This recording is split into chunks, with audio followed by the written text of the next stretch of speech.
Заселение в общежитие – это всегда волнительный, ответственный момент в жизни студента, ведь он получает не только крышу над головой на ближайшие несколько лет, но и пространство для жизни, учебы и творчества.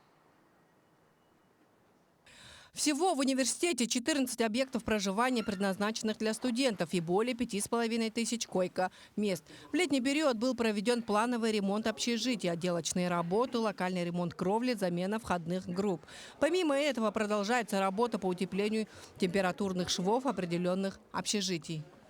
Конечно же, в первую очередь заселяются дети-сироты, оставшиеся без попечения родителей, инвалиды первой и второй группы с детства, ветераны боевых действий, перенесшие лучевую болезнь, ну и дальше по социальным категориям, например, многодетная малоимущая семья с одним родителем и так по убывающей. В 66-м корпусе в блоке «Б» проживают студенты юридического факультета, юридического колледжа, геолого-разведочного факультета и финансово-экономического института. Из 700 мест 180 выделено первокурсникам. Помимо этого 45 мест определили для слушателей дополнительного образования.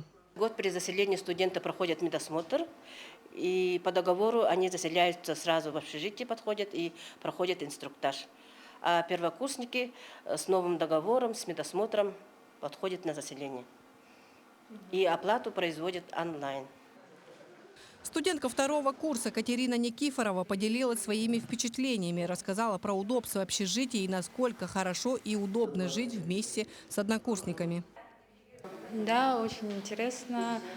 Тут есть все условия, которые нужны студенту. Есть холодильники, плиты, все, что необходимое.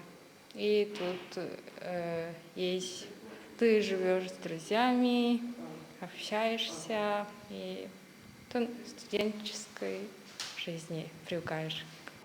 По правилам внутреннего распорядка студенты после 11 вечера не должны выходить за пределы общежития до 7 утра. Работающие студенты предоставляют справки с места работы. Лидия Гасанбалаева, Григорий Охлопков, Якутск.